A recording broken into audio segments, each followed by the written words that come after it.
afternoon, and welcome to Pivot Point, a show bringing you diverse views on the news. I'm your host, Maya Rockeymoore.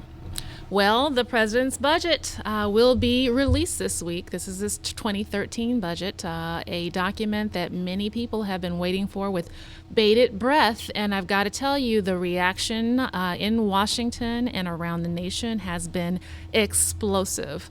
The new budget would lead to approximately $1.8 trillion in savings over 10 years, and it would seek to replace the forced budget cuts that came about as a result of the sequester.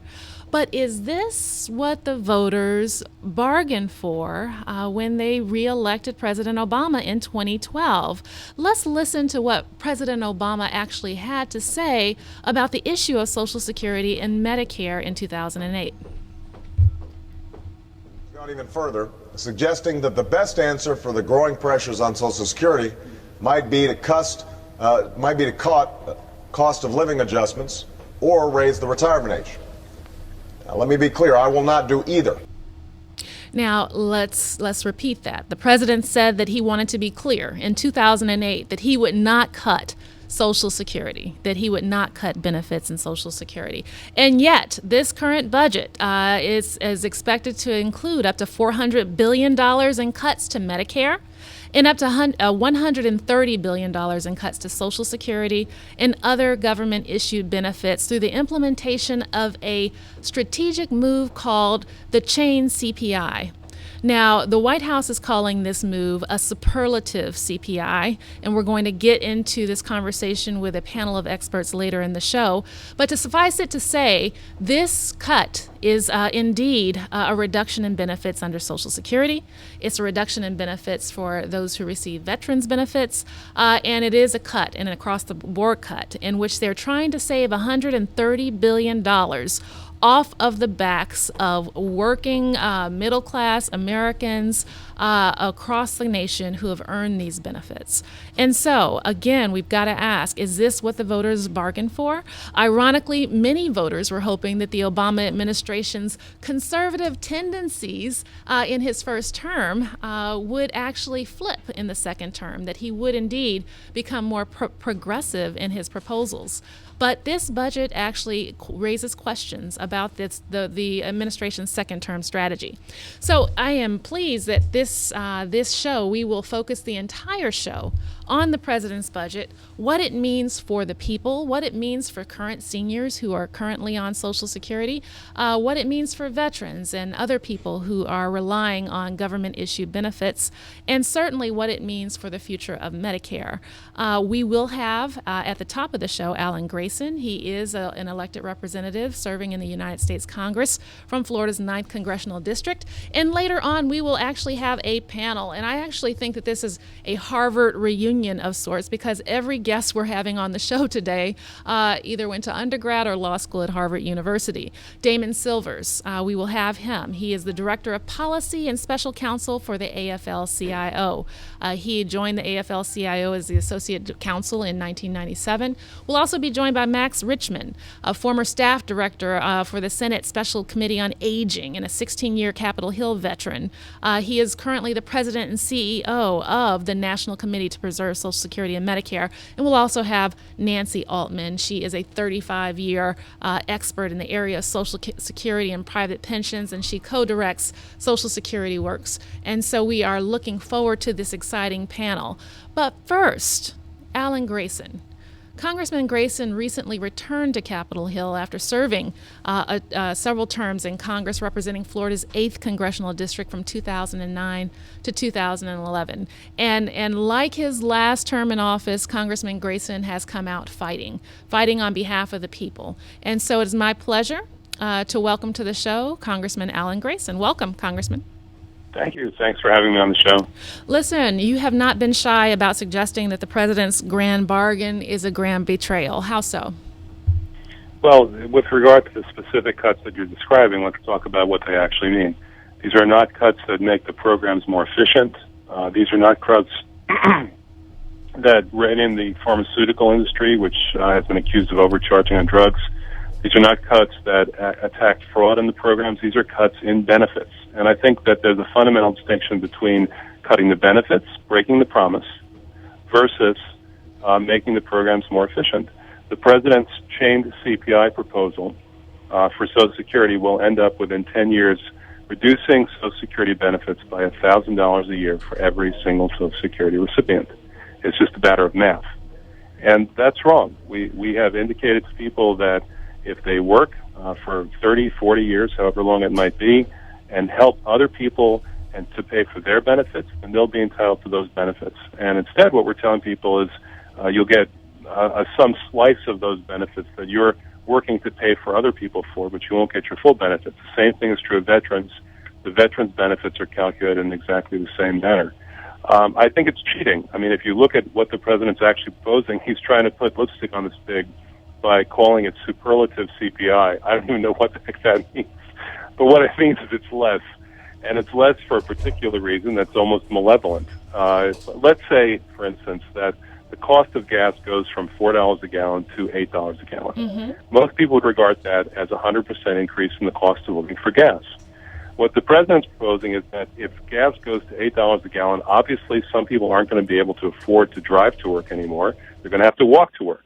So what they're going to do is reduce the gasoline component of the CPI and increase the shoe leather component of the CPI to make up for that. And that's nonsense. I mean, a $4 to $8 increase is 100% in the minds and eyes of virtually everyone who gets benefits like this or who matters or was willing to apply common sense. And the president is trying to finesse that but in order to justify a cut in benefits. It's wrong. The Social Security system does not add one penny, not one penny to our deficit. The Social Security system is run at a surplus every single year since it was created in the 1930s. It now has a $1.8 trillion surplus in the bank.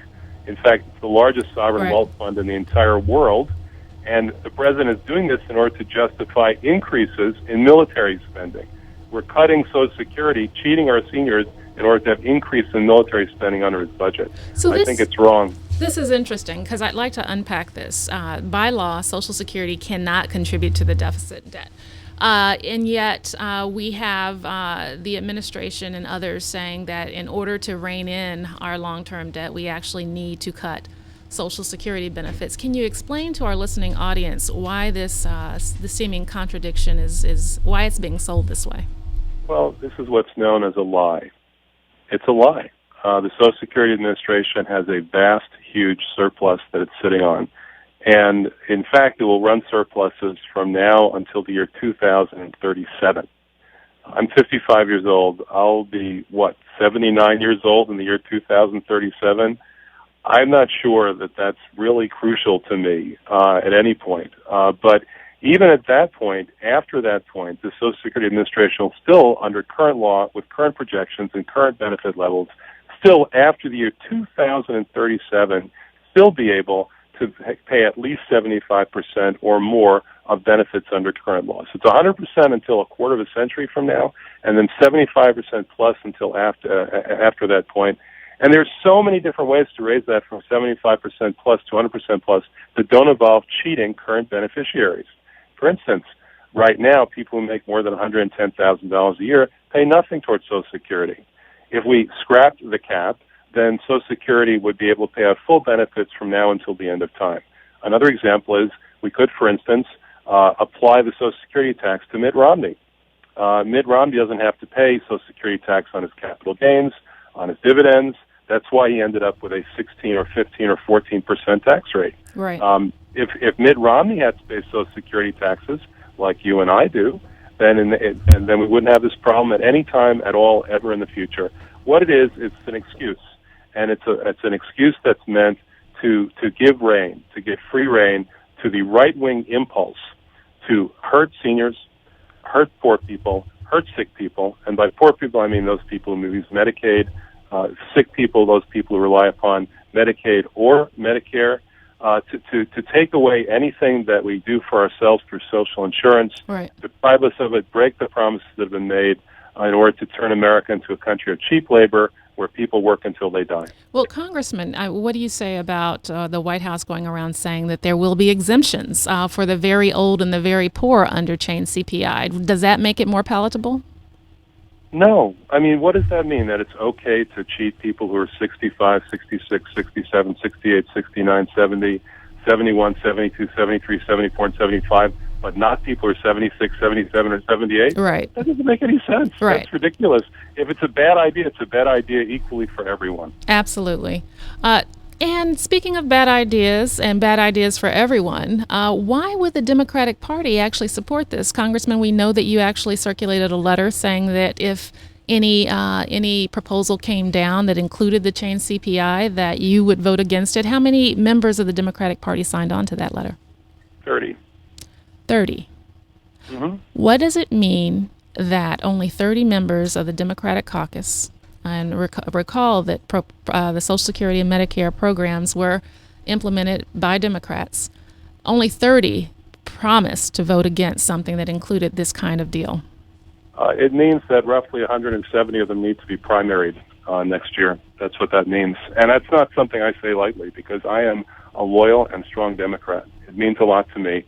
I'm one of the few Democrats in the South that actually runs as a Democrat and votes as a Democrat. Mm-hmm. And I'm proud to do so. But the fact of the matter is we need a lot of people. There's just too many people, starting from the president on down, who think that any deal is better than no deal, even if it's a bad deal. Mm-hmm. And they run around with their pride and their power, saying, well, I'm going to decide these things for America, without giving any thought to what it actually means. Mm-hmm. And what it does, in a very deep sense, is it deprives the voters of any choice. Right. You know, now we have one party, if the president's proposal stands, we have one party that wants to destroy Social Security, and we never have another party wants to compromise with them. Right. That's not what the voters deserve. That's like choosing between Diet Coke and Coke Zero. Right, right. People deserve a choice. And people do deserve a choice. The party that created Social Security is the party that should preserve Social Security, not the party to help destroy it. So I think people are confused. Many people don't know that there's a split within the Democratic Party, that you have this group called the New Democrats, who kind of ascribe to a neoliberal agenda that's focused on really kowtowing to big business.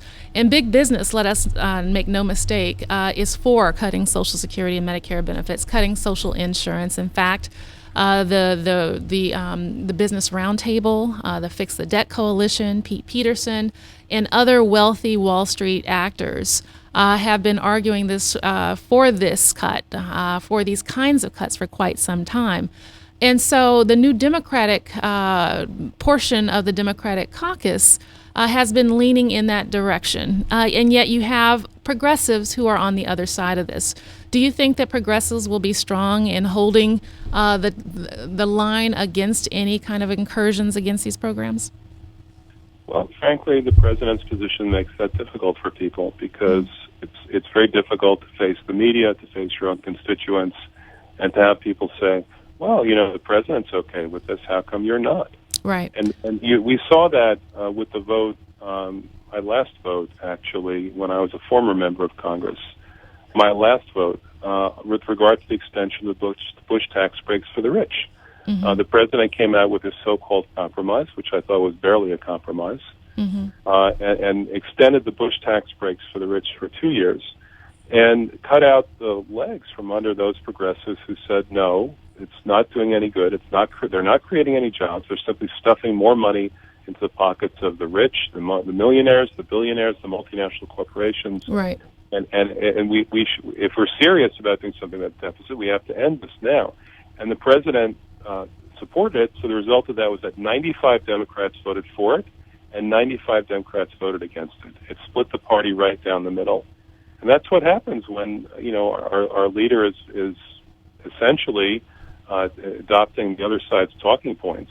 We've now reached the point where the Republicans are holding a hearing this week in the House. The Republicans are holding a hearing in the House about all of the cuts in Social Security and Medicare that they say the president supports. Right. And it's so true. He's providing cover for them and making it impossible for us to, well, or at least very difficult for us to make progress toward taking back the House. Well, that is the primary question. Why would Nancy Pelosi go along with something like this, knowing that her members actually have to face re-election and that they're seeking to take back the House, and that a majority of the American public, Democrat, Republican, and Independent, actually support these programs? Well, if you look at the polling, it's remarkable. If you ask the question straight up, do you support cuts in Social Security and Medicare benefits? An absolutely overwhelming number of Americans say no. Something on the order of 80 or almost 90% say no to that question. Right. And then if you spin the question a bit and you say, do you support cutting Social Security and Medicare benefits in order to reduce the debt and rein in our deficit? The answer is still no, and it's still overwhelmingly no. It's something on the order of 70 to 75% no, even if you twist and spin the question that way. Right. And then, so the question is, how could anybody possibly believe this is politically intelligent? Right. And the answer is that there's been polling that's been done out of the White House and elsewhere that says, do you want a balanced approach to reducing the deficit, without actually indicating that balanced approach is, in the eyes of the White House, something that would incorporate cuts in Social Security and Medicare? Mm-hmm. And then you get a bare majority of people saying, yeah, I prefer balanced to imbalanced, without even knowing what they're answering. Right. And that somehow becomes the political cover for this abomination. Right. That becomes the political rationale. But we are approaching the point where the only major decision in people's lives in America is paper or plastic at the checkout counter. They're not being given any right to decide their own fate, their own future through political means. Right. And that's really tragic. And they're being I think sold. people are entitled to a choice. And they're being sold this line about shared sacrifice, that, everybody has a role to play in paying down the deficit, and, so nothing should be a sacred cow or exempt. When Mitt Romney pays as much in taxes as you do, get back to me on shared sacrifice. Right. And actually, let's talk about how we got into this in the first place. Not only, two unfunded wars abroad, an unfunded prescription drug benefit, the unfunded tax cuts, but then the Wall Street actors taking our economy over a cliff, the huge bailouts, the huge yawning deficit and debt created by the Great Recession. This was a crisis created for and by the wealthy, and yet they're seeking to actually have everyday, ordinary working and retired working Americans pay for this fiscal crisis that was not created for them or by them. So is this not indeed a transfer of wealth from low-income and middle-class populations to subsidize higher income folks? It's a further transfer of wealth. We're already at the point where this nation is as unequal as it was just before the Great Depression hit in 1929.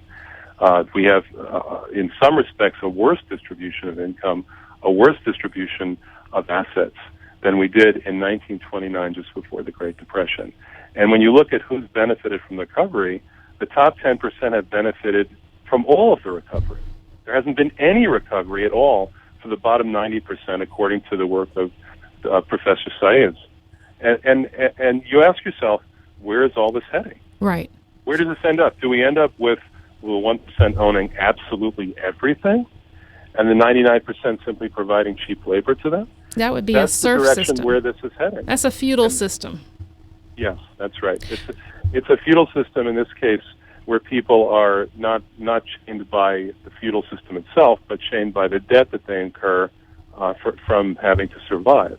That's right. And that debt becomes the chains that bind them, and that debt is held by the 1%. So let's. So, the situation is not getting better; it's getting worse. And the underlying rationale for this is this bizarre misconception. There's some kind of moral equivalence between asking the filthy rich, the people who in many cases stole their money, to pay some modest amount of their money in taxes versus stealing from the poor, Right. stealing from old people, stealing from sick people. That somehow those two things are the same. When we introduced our letter asking members of Congress to promise that they would vote against cuts in Social Security and Medicare benefits, a reporter came to me and said to me, well, this sounds like the other side. This sounds like the promise that the Republicans make that they won't raise taxes on the rich. And I said, yeah, just like a fish is like a bicycle. How could you possibly think that asking millionaires and billionaires and multinational corporations to pay something resembling the same amount of their income that ordinary people pay, how can you say that that's the same as stealing Social Security benefits, stealing Medicare benefits, stealing Medicaid benefits that people pay for in their salaries every single time that they get a paycheck? You heard it here first, Congressman. You are speaking truth to power. The proposal that's being put forth can be seen as a transfer of wealth from low-income, middle-class populations to higher-income individuals. It can be seen as theft because these are earned benefits. And where is this heading? The end game is the question. Do you think that this will be put up against the debt ceiling showdown again? Will you be forced to actually choose between whether we actually renege on the full faith and credit of the U.S. government or whether we make cuts to Social Security and Medicare benefits? Well, the Republicans look at the polls, and they see that right now they have a nationwide deficit of 8%. If the election were held today, the Democrats would get 8% more than the Republicans. And despite all their gerrymandering and the power of their dirty money, their special interest money that just pours into one race after another, they know that they will lose the House if that trend continues. They know that. They can only cheat so much. And you know, their basic philosophy is you can't beat them, cheat them, but that only takes you so far. So I think that the Republicans, understanding that, are becoming a little bit more reluctant to toss this country into one artificial crisis after another, whether it's the sequester, whether it's the tax breaks, whether it's the debt limit, whether it's the markdown in the value of our credit, whatever it might be. They have become crisis junkies, but the fact is they realize it's not good for them anymore, just like it's not good for the rest of us. So I think that they have walked back from that ledge. All right. Congressman Alan Grayson, can you stay with us a little bit longer after the break? Sure. All right. We'll be joined by Nancy Altman, co-director of Social Security Works, right after the break. You are listening to Pivot Point with Maya Rockeymoore, sponsored by the National Committee to Preserve Social Security and Medicare. Stay with us.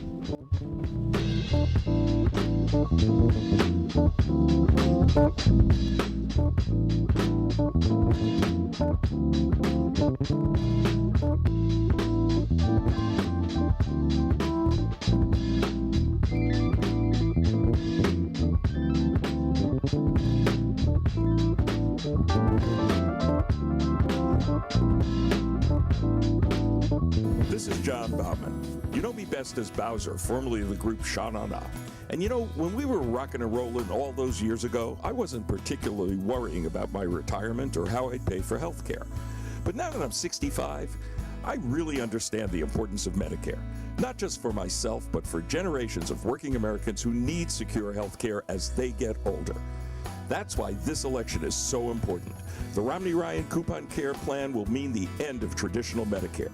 It gives seniors a partial payment which loses value over time and raises our health care costs as much as $500 more each month. Coupon Care also puts us at the mercy of private insurers, making it harder to pick our own doctors. All of this to pay for tax cuts for the wealthy? Are you kidding me? Americans of all ages, say no to Coupon Care. Bum bum bum bum bum bum bum bum bum bum bum dang a dang dang ding a dong ding. Preserve Medicare. You're listening to We Act Radio, WPWC 1480 AM. Visit us online at weactradio.com.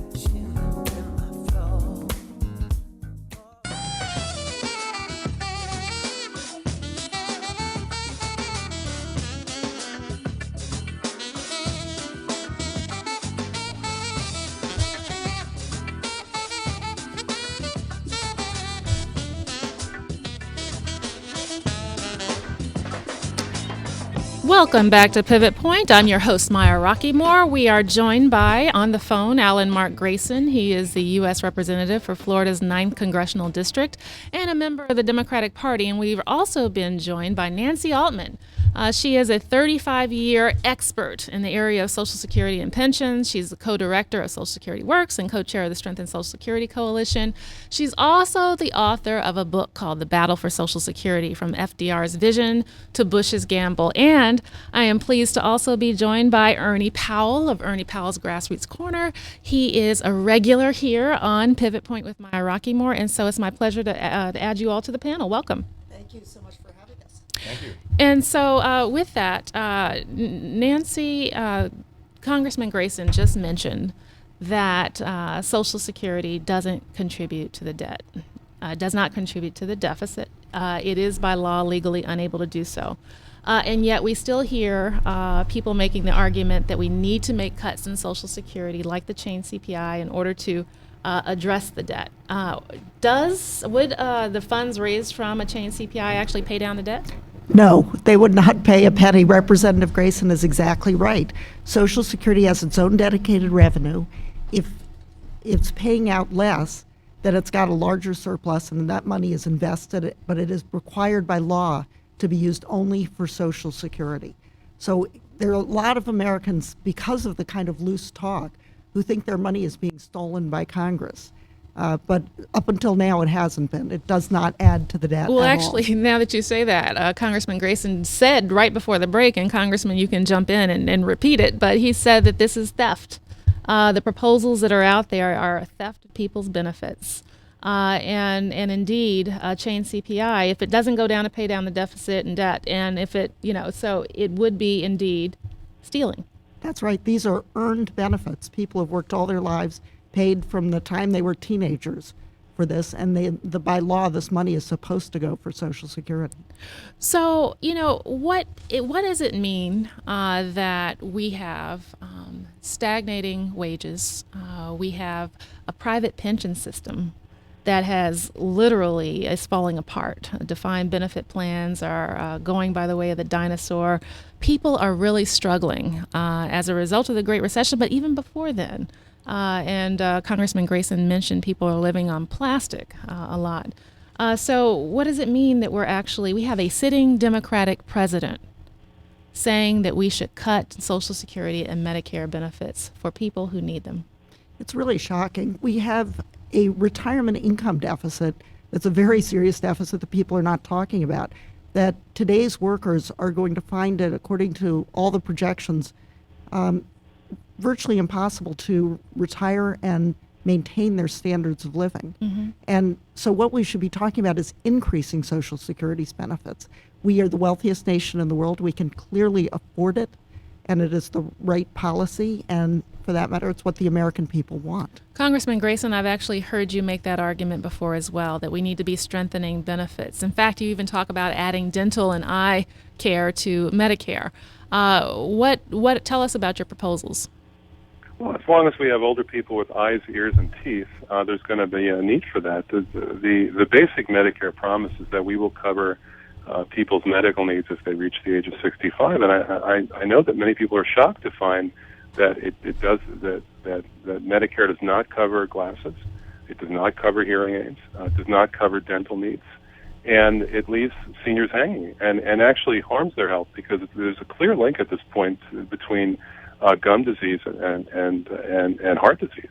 It's unequivocal.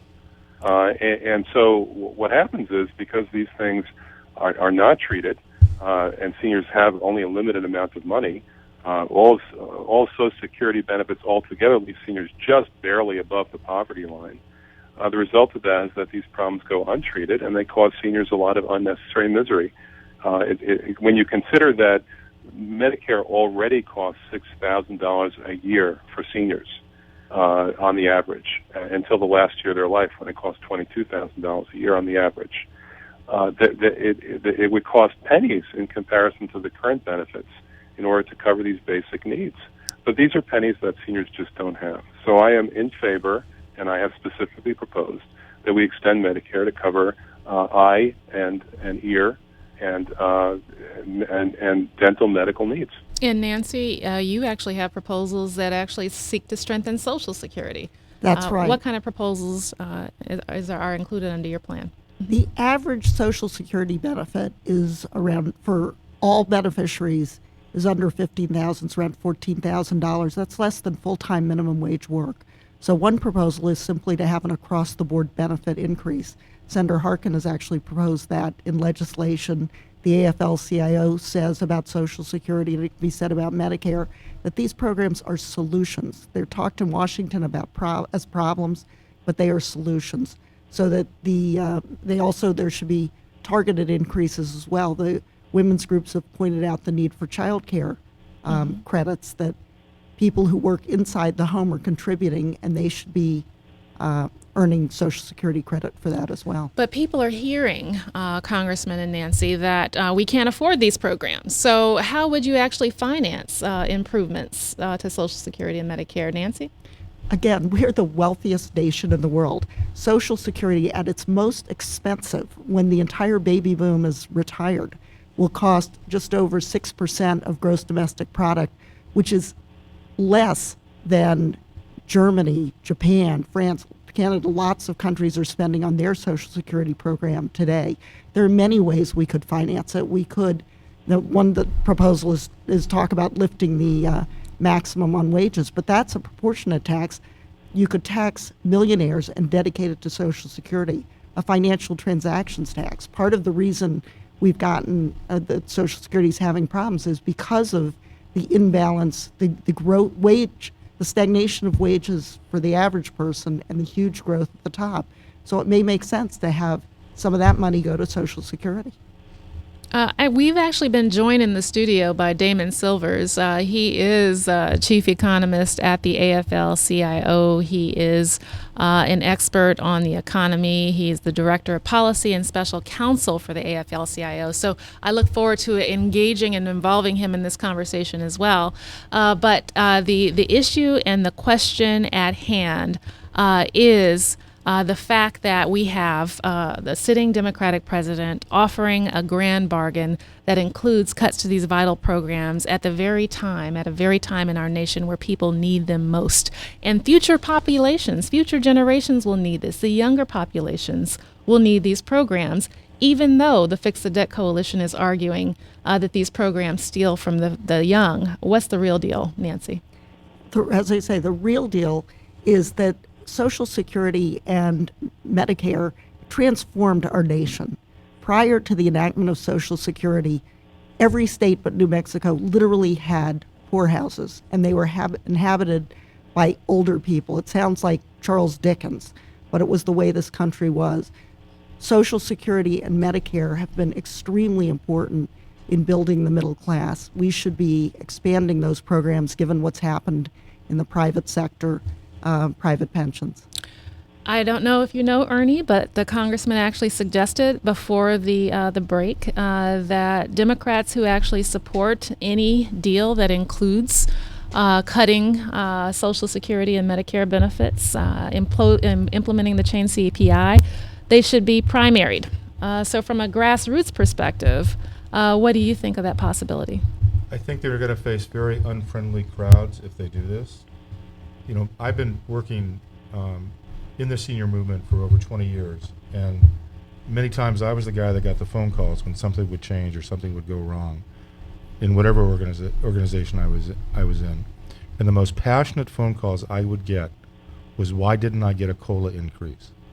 From people, from seniors who were middle class, from all over the country. And the point is that there's a sense of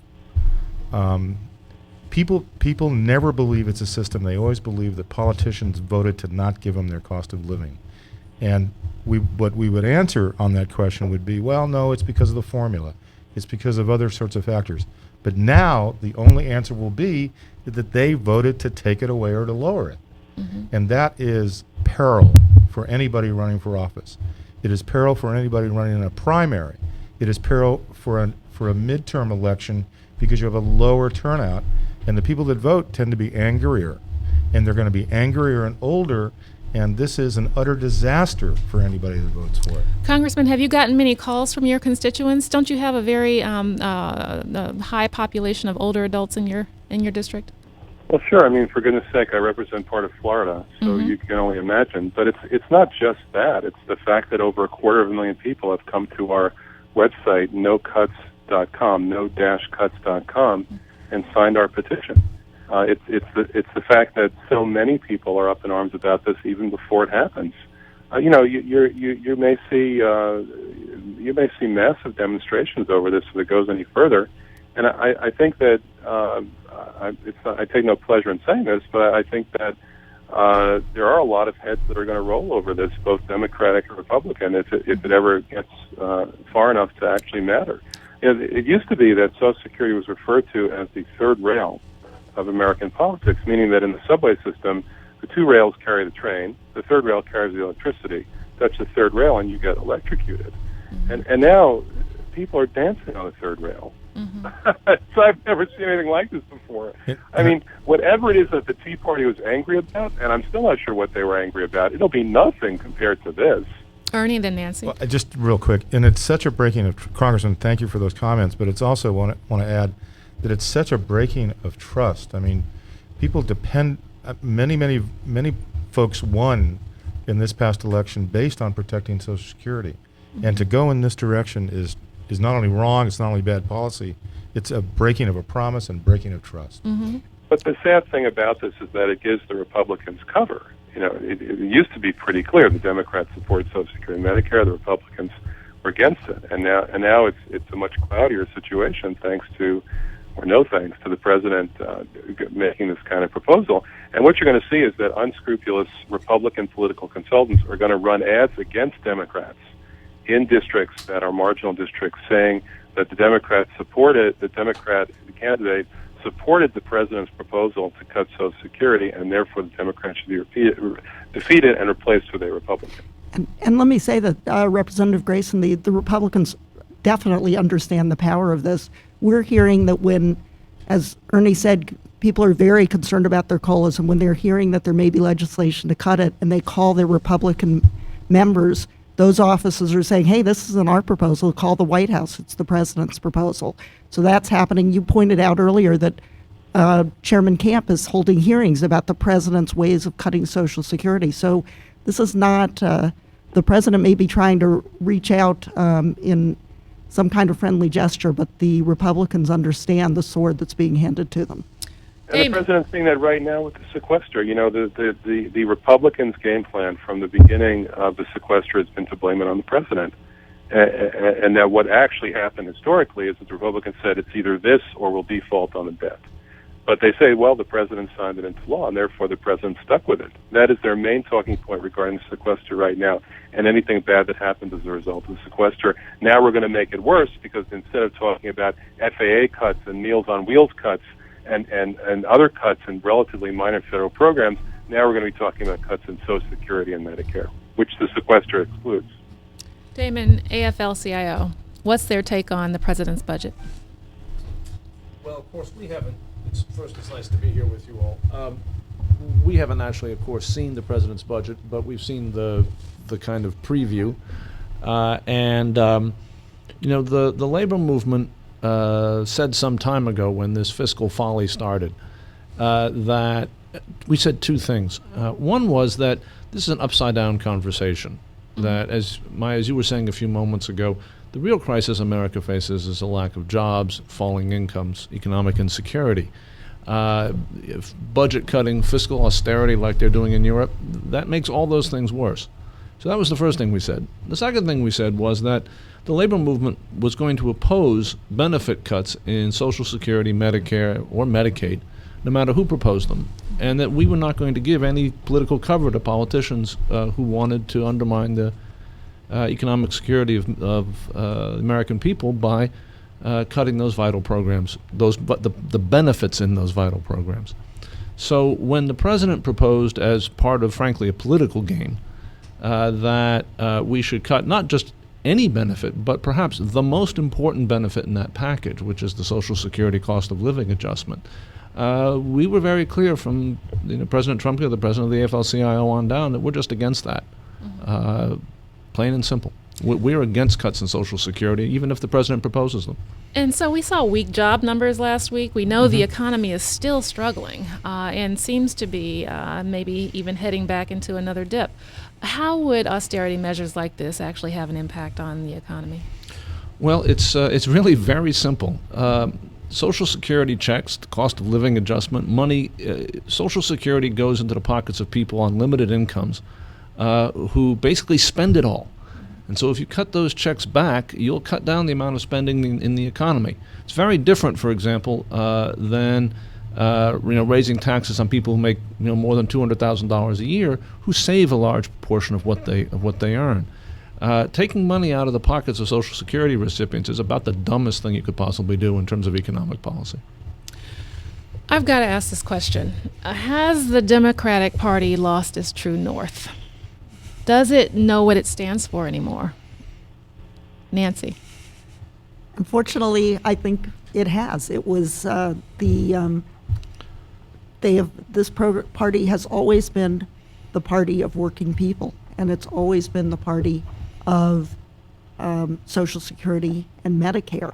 And I think part of what happened was, starting with President Reagan, as there was an attempt to go after unions, which was always a strong supporter of Social Security, many Democrats had to go to Wall Street for their money. And as campaigns have gotten more expensive, there's been more and more of that going on. And we see it now. The Republicans were very strong at going after private unions. Now they're going after the public unions. And as that happens, the American people are the ones left out in the cold. Congressman, you said earlier that it used to be that Social Security and Medicare were the third rail. Nobody wanted to talk about it. But all of a sudden, we're seeing politicians dancing on the third rail. What does it mean, and what do you think that now that President Obama has opened the floodgates, if you will, and allowed this to become a part of the policy discourse, what does this mean for the future? Well, we are at a fork in the road, and as I said before, we're at risk of losing our chance to make relevant decisions through the political process. If one party becomes just like the other party, then people lose their meaning to their vote, and then we've all lost our way. If we have a real Republican Party and sort of a fake Republican Party that pretends to be like the Republican Party but doesn't offer any real choice for people, then of course you're going to see a lot of people on our side demoralized. A lot of people on our side will feel like it's not worth voting, and that is a real risk for the country as a whole. I don't think it has to be that way. Barney Frank used to say, we're not perfect, but they're nuts. And believe me, if you have to stay in the same room with these people for several hours a day, you start to see the truth of that. It doesn't really need to happen that America thinks that it's a choice between the crazies and the lazies. We can stand for something. Those opportunities arise all the time, including right now. And we'll see. I mean, maybe it's going to take some kind of purge in the party in order to get rid of those people who are basically Republican light.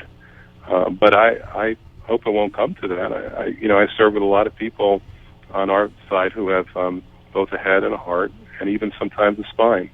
And I'm still hopeful that we can pull together and represent the people who deserve to be represented. The labor movement, minorities, the environmental movement, people who've gotten little or nothing out of this administration so far, while the other side just keeps shoveling more and more and more money into the pockets of the rich. Nancy? I think there's also been a trend towards trying to avoid political accountability for what should be tough votes. And if people want to cut Social Security, they should do it and stand up and face their constituents. But of course, they don't want to. And that's why there's so much talk of a grand bargain, so that people can say, well, I didn't like this piece of it, but I had to do it for the good of the economy. And I think that that's a trend that we really have to stop the grand bargain for many reasons. Damon, the congressman just said something that I can't let slide, that people of color, African Americans, and others who have experienced high levels of job loss as a result of the Great Recession and other vulnerable populations have not been helped. they have not been helped. And we know that jobs will actually lead us to the promised land on all of these issues with regards to the deficit and the debt and even Social Security trust funds and everything else. So why are we talking about austerity and not talking about jobs? Well, if I really understood why, I would be able to, I would be out there doing something about the why. I think that the best guess I can make on that is that we've got kind of, and I think Congressman Grayson talks about this a lot, so he'll hopefully pardon me for plagiarizing from him a moment. We've got a deep disconnect between what the American people want in terms of economic policy and what a bipartisan consensus inside Washington, driven by Wall Street money and people like the Washington Post editorial page and hedge fund billionaires like Pete Peterson, the conversation they want to have. The American people want 4 or 5 things done with our economy that most serious economists that I know, at least with Nobel Prizes and the like, think are actually the right things to do. Right? This is a case where the public is not somehow deluded or foolish, but is in fact quite in line with the most expert opinion. The people who are out of line are the politicians and their paymasters, frankly. So what does the public want? Polls show that the public wants action on jobs. What kind of action? The public wants investment in America's future, in the infrastructure, the energy systems, the educational systems we need to be competitive. The public wants the revival of American manufacturing. The public wants fair taxation for the wealthiest among us who have taken all of the income gains of the last 15 years. Right? The public wants, above all things, Social Security and Medicare protected, not cut, protected. Each of the statements I've just made gets public support between 65 and 85%, right? On a bipartisan, and you can't get that kind of support without getting it on a bipartisan basis. That's the American people's economic agenda. And it's unfortunately, now President Obama embraces parts of it, and he often talks about all of it. But the reality, what's been executed, but even more than that, what's been fought for, right, falls short. Now, a moment or two ago, it seemed to me that maybe this conversation was getting a little depressing. And I don't see it that way at all. I think that this is nothing's been voted on. Right? The president's budget is a kind of it's a kind of shadow play.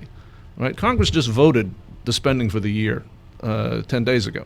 Right? The president's budget is, shall we say, unlikely to be voted on in the current form. It's a trial balloon by people who think that it's a trial balloon by forces in the administration, some of whom think that it represents good political maneuvering, and some of whom think it represents good policy. Right? It's the folks who think it's good political maneuvering inside the White House don't necessarily think it's good policy.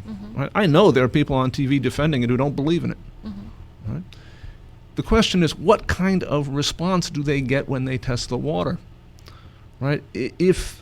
If they find it like sticking their foot in a tub of water with a live electric cord in it, right? Then this is not going to be a serious thing. If on the other hand people give up, right? If on the other hand people give up, then the kind of inside game in Washington is going to take over, right? And that won't be good for the country. So the real kind of obligation on all of us is to make sure that this particular form of shadow play gets met with a counter shot, with real outrage, right? And from what I can see in terms of online activity and sort of where the base of the party is, I'm not too worried about that. I think that's exactly what's happening. Now, hopefully, there are people in the administration who are smart enough to understand that that's actually good for the president. Right? The president has gone someplace that not good for him, and certainly not good for the party. Because after all, the president's not running for office again. It's only the rest of the Democratic Party that will have to do that. Right.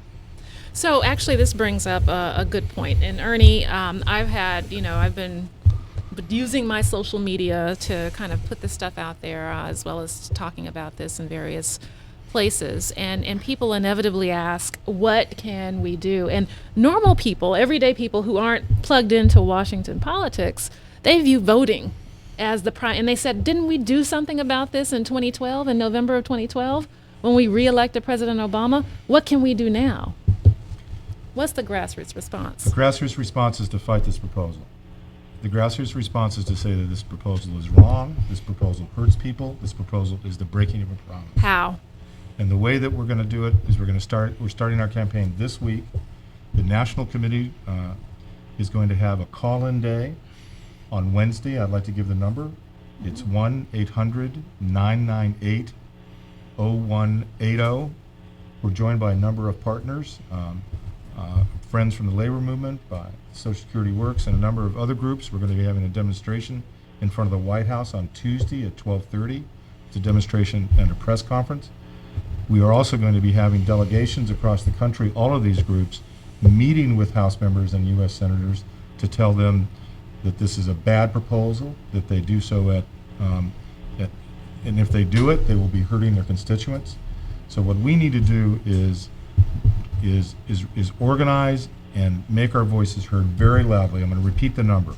Our call-in day is Wednesday, 1-800-998-0180. If you want to be active in this campaign for the National Committee to Preserve Social Security and Medicare, please go to our website and go to the Take Action section and fill out the volunteer form. But it's important that citizens have their voices heard, and to do it loudly, to do it consistently, and with passion, that this is absolutely bad. I actually understand that Max Richmond is on the phone. Max, are you there? I'm here. Do you want to add to that? Well, I've been listening to some of the discussion, and Ernie summed it up pretty well. Those are the activities for the coming week. But I have to say, seniors around the country have been betrayed. And I know it's a strong word, but I say it with complete sincerity. We have been betrayed by the president, especially in recent days when it's become clear that he does intend and will include in his budget cuts to the Social Security program in terms of the reduction in COLA payments and other changes in Medicare, which are not good for senior citizens. I listened to the president during his campaign in 2008. He, in a debate with John McCain, said Senator McCain wants to cut the cost of living adjustment and raise the age for benefits. I will not do either of these things. As you know, I was in a small meeting at the White House with the president, the vice president, secretary of the Treasury at the time, and I made the point when I had the opportunity to speak, and I said to him and everyone in the room, Social Security should not even be part of this discussion, whether it was the fiscal cliff at that point or debt limit. Any changes to Social Security should be on a separate track and for the sake of the program. That's been the history of changes to Social Security. The president looked at me, the others in the room, and said, "We agree with you." The promises made during the campaign, the promises made since the election, I think have been broken. And if there's one thing seniors remember, it's these kinds of promises. And I think that any action, any reaction that we take as a national organization and the others on the phone, including Congressman Grayson, of course, cannot be too strong. This is a battle that we're familiar with, especially with the recently re-elected president. In 2004, President Bush was re-elected. The day after the election, he had a press conference. We were watching it in our boardroom, and he came out to the podium and he said, "I have earned political capital. I am going to use it to privatize Social Security." A stunning statement. And he did make that effort. He had his campaign of 30 towns in 30 days, another 30 towns in 30 days. We followed him everywhere he went, and we won. That proposal was defeated. And one of the reasons it was defeated, the members of his own party steered clear of that effort.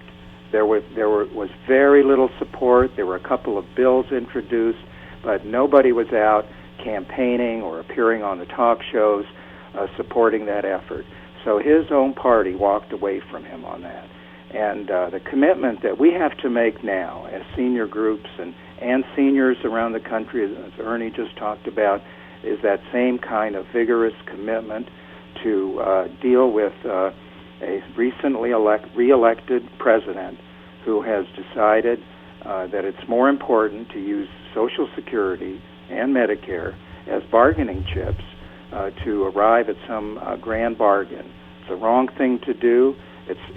That approach is opposed by younger people, older people, Democrats, Republicans, Independents, and I truly believe their voices are going to be very loud and very strong in the next couple of months. Damon, the White House is actually arguing, and we're heading towards the end of our show, but I do want to ask this tactically. They're arguing that two things. I heard James Sperling on TV saying that these are actually improvements to Social Security and Medicare. And the second thing is that this is tactical, that they are seeking to wear down Republicans' anti-tax resistance. What do you think of those two arguments? Well, like I said a few moments ago, I know people who are on TV working for the president defending this proposal who don't believe in it. And I'm not going to comment on who those people are, but I know those people are there. And so you see people get on TV and say absurd things because the president tells them to. Mm-hmm. I just feel sorry for them. The question of tactics,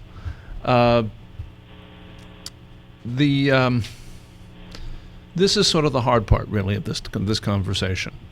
I believe that the president thinks he's keeping faith with Max in this whole thing. And that if the president was here today and we could somehow turn off the broadcast part of this, then he would say to Max, listen, we're not really going to do this.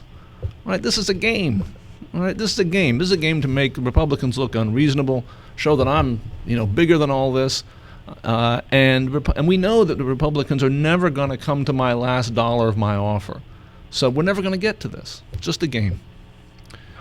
This is Alan. I respectfully disagree. I've had conversations with the president that indicate otherwise. Well, and these conversations go back for 4 years.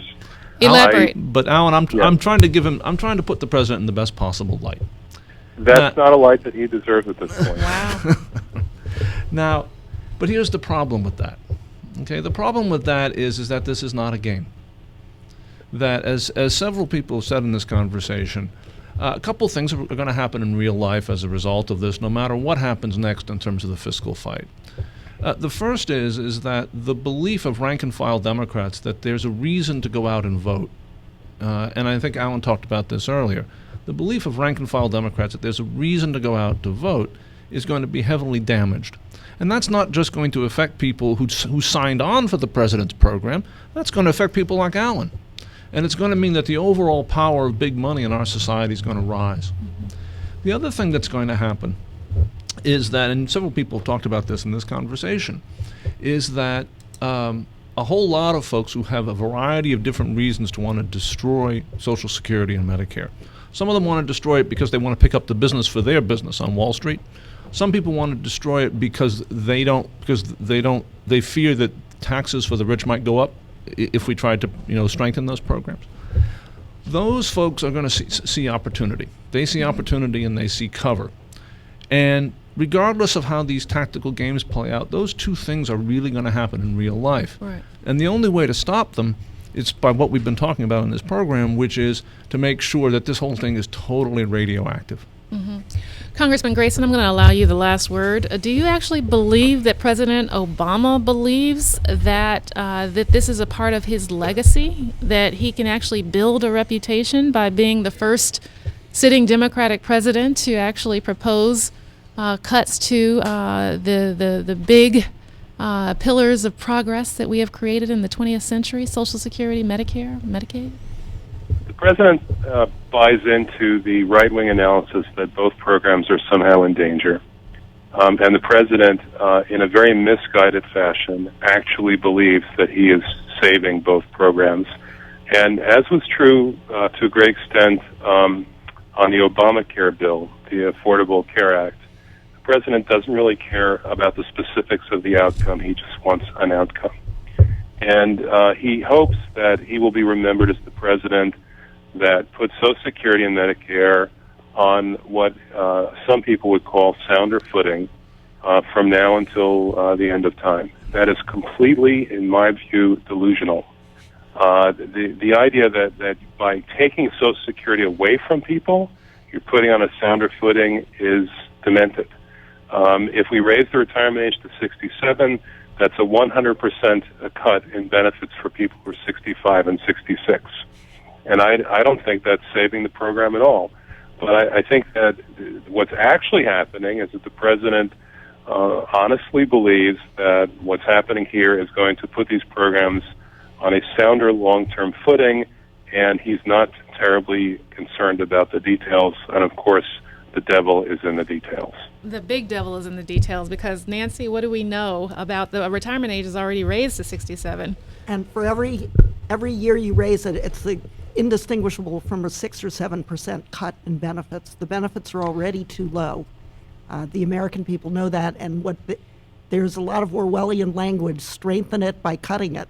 But what the American people know is when they hear strengthen, what they see is let's make sure the benefits, these guaranteed benefits, continue and make sure that they are adequate to maintain standards of living. Damon?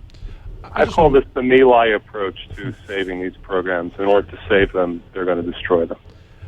I think it's important in this conversation just to make sure that people hear one number, which is a number about the proposed cut to the cost of living adjustment, the Chained-CPI, or as my friend Gene Sperling refers to it, the superlative CPI. That's sort of like saying that death is a superlative illness. And that number is this: that even with the so-called safeguards built into the president's proposal, what they have in mind for an individual who lives into their 90s, which is, of course, when people are at their most vulnerable, they're least likely to have any alternative sources of income.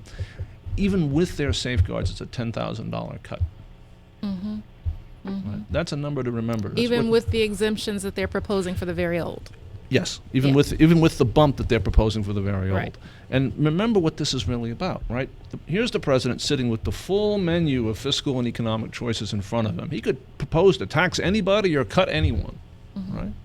He could, for example, propose to raise taxes on companies that offshore jobs. He could propose to raise taxes on Wall Street speculators. He could propose to, cut subsidies for people doing destructive things of one kind or another, and we know those subsidies exist. He could propose anything. What has he proposed? Taking $10,000 out of the pockets of people in their 90s. And that is sad. There are age implications. I would also like to add there are gender implications because what do we know about people who live very old? Women live longer than men, and many of these very old people are actually women. There are class implications because, as you well know, we've been talking about it all hour long, that lower wage workers, middle class workers depend, everything else is crumbling around them in terms of retirement security, and Social Security has been it. They depend on Social Security and Medicare, and so there are class implications. There are race implications as well. And there are racial implications. The Hispanic longevity is greater than whites, and the Chained-CPI is a cruel cut that compounds over time. So as Damon says, the older you get, the bigger the cut. And I would actually like to add. Go ahead. Alan, with regard to the class implications, it's not a very well-known fact, but on the average, rich people live 9 years longer than poor people in this country. And therefore they will get 9 years more Social Security benefits than poor people do. If you cut Social Security benefits, you're taking away from poor people what little they have, while the rich people will continue to rake it in through the fact that it's guaranteed to everyone. Indeed, it is a transfer of Social Security wealth from the poor or working class to the wealthier class, upper half of the income distribution, if you will. It's also, when you're talking about raising the retirement age, that's a transfer of wealth from lower income populations to higher income populations, from people who work with their bodies to people who work in white collar jobs. All kinds of transfers take place, but we have to understand that these proposals aren't just fairy tale. There are real implications that hurt the bottom lines for populations not only of today but of tomorrow. And with that, we actually have to thank our panelists for a wonderful show. I thank Damon Silver. I thank Nancy Altman, Congressman Grayson, Ernie Powell of Ernie Powell's Grassroots Corner. And that is it for another edition of Pivot Point with Maya Rockeymoore. I'd like to thank also my listening audience and the production team of Peter James Callahan, Rich Webster, and Courtney Walters. Finally, I would like to remind our listening audience to please join us live every Sunday at 3 p.m. Eastern on weactradio.com. And I can't forget we had Max Richmond on the phone, President and CEO of the National Committee to Preserve Social Security and Medicare, the sponsor of this show. So, Max, thank you very much. Until next time, America.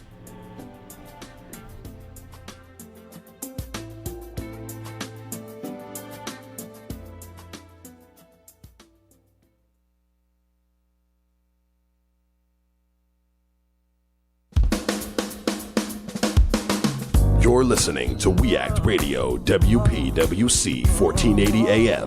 Visit us online at weactradio.com. Social Security and Medicare. These programs touch the lives of virtually every American family. Yet with so much misinformation out there, Americans are pretty confused about their future. You deserve the truth. For more than 30 years, the National Committee to Preserve Social Security and Medicare has been leading the fight to preserve our nation's most successful programs. Join us and find out how to keep Social Security, Medicare, and Medicaid strong for all generations. Learn more online at thetruthnow.org. This is John Bauman. You know me best as Bowser, formerly of the group Sha-Na-Na. But these days, I'm rocking and rolling nationwide as part of the Truth Tour with the National Committee to Preserve Social Security and Medicare. Some politicians claim they want to protect Medicare, but the truth is they support the Romney-Ryan Coupon Care Plan, which would end traditional Medicare. This could raise our health care costs as much as $500 more each month. Ending Medicare doesn't protect it. Learn the facts and join our national campaign at thetruthnow.org.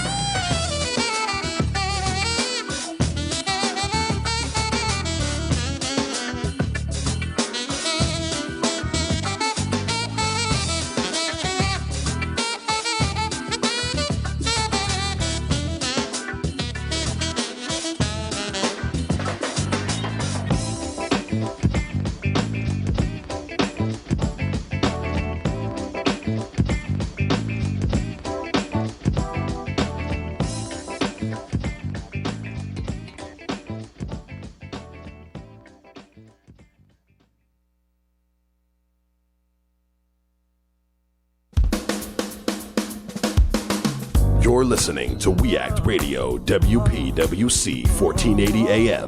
Visit us online at weactradio.com.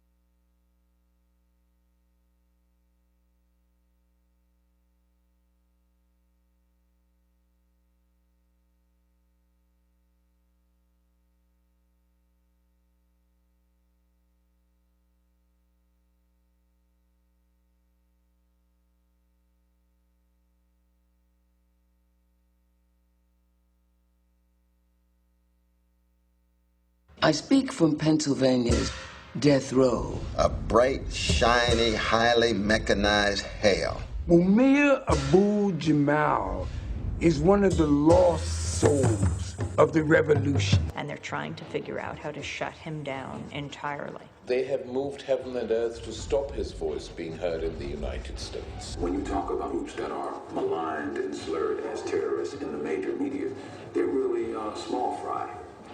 They're retail terrorists. Wholesale terrorists are the United States government. The whole problem is really the blacks. The key is to devise a system that recognizes this while not appearing to. On the move, this is Mumia Abu-Jamal. Hi, I'm Tom Morello. Some call me the Night Watchman.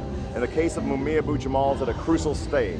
Please go to freemumia.com to find out more information about how you can help Mumia Abu-Jamal and other political prisoners. Night Watchman out.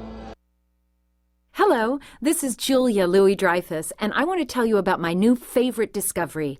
Yosemite National Park. I recently went there with my husband and children, and we walked the trails to see the breathtaking waterfalls, admired the grand meadows and giant sequoias. But the future of our national parks is uncertain. Many challenges face our parks today, from polluted air and water to development threats outside their borders and inadequate funding to protect our national heritage. That's why the National Parks Conservation Association recently completed a decade-long assessment of the challenges facing our national parks, along with proposed actions that will ensure our children and grandchildren will be able to enjoy the parks as we have.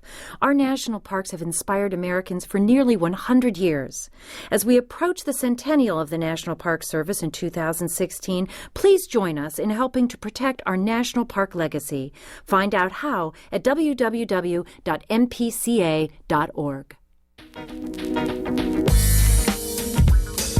You're listening to We Act Radio, WPWC 1480 AM. Now get out there and do something.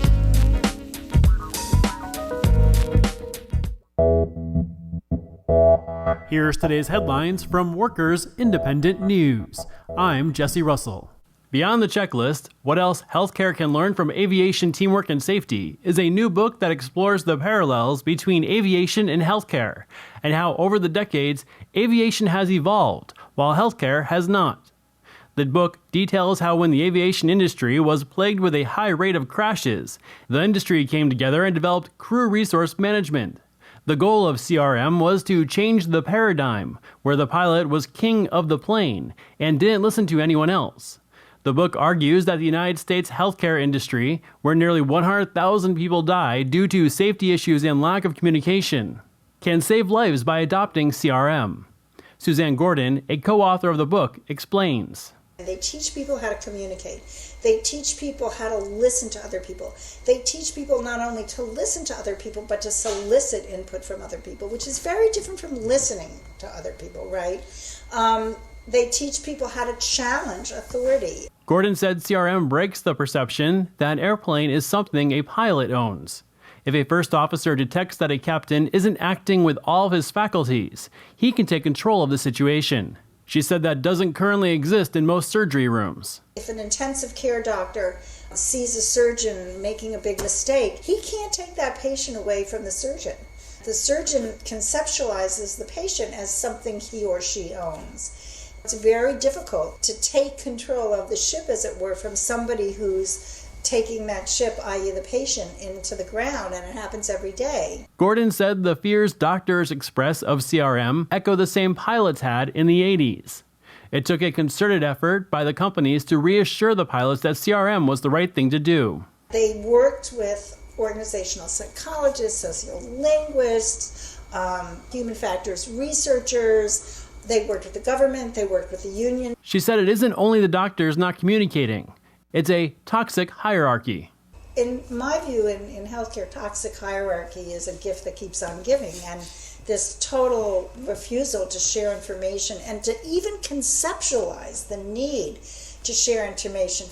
Gordon said it may take federal regulation to change the way the healthcare industry communicates. Federal regulations require a whole bunch of things in aviation that are not required in healthcare. So that in aviation, pretty quickly, they started training the captains of the ship, the pilots, and then they started with the pilots and then moved to the flight attendants and the ground crew and air traffic control and everything. You've been listening to WIN, the Workers Independent News. For more information, visit laborradio.org. Great news, people. As a recent headline puts it, household wealth back at pre-recession levels. Oh joy, we're all rich again. Or not. The article attributes the gain in household wealth to surging stock prices. But before you start ripping up your floorboards in hopes of finding your household share of this bounty, note that the wealthiest 10% of Americans own 80% of all corporate stocks. They gained wealth, not you. Meanwhile, those financially stretched Americans who are struggling to find a job are literally being toyed with by the corporate powers. Today's massive backlog of unemployed and underemployed workers allows corporations to bring in hordes of top-quality applicants for one job. They force these seekers to return 5, 7, or more times for senseless rounds of interviews. Then, the company whimsically decides not to fill the opening at all. From Google to Starbucks, major corporations have roughly doubled the duration of their interview processes in the last 2 years. The New York Times tells of one fellow who applied for a video editing job. He was run through a gauntlet of 9 interviews and made to undergo psychological and personality exams, plus a math quiz and a spelling test, after which the company simply closed the opening. The job-dangling corporation, on the other hand, can simply force existing employees to shoulder a heavier load, while it trifles with applicants. In corporate speak, this runaround is laughingly called looking for the purple squirrel, setting absurd job standards that no one in existence can meet. This is Jim Hightower saying, even a dog knows the difference between being tripped over and kicked. The way workaday Americans are being kicked around today is revolting, both in the sense of being abhorrent and in the sense of inducing a revolt.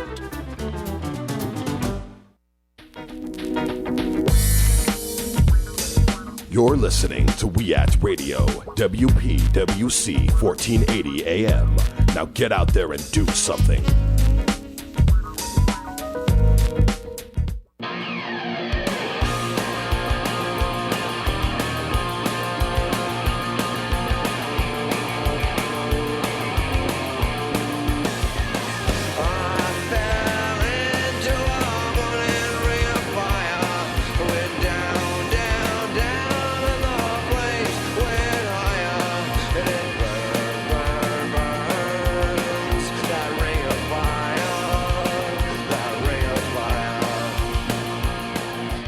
Welcome to Ring of Fire. I'm Sam Cedar. Today on Ring of Fire, Kerry Kennedy will be here to discuss her recent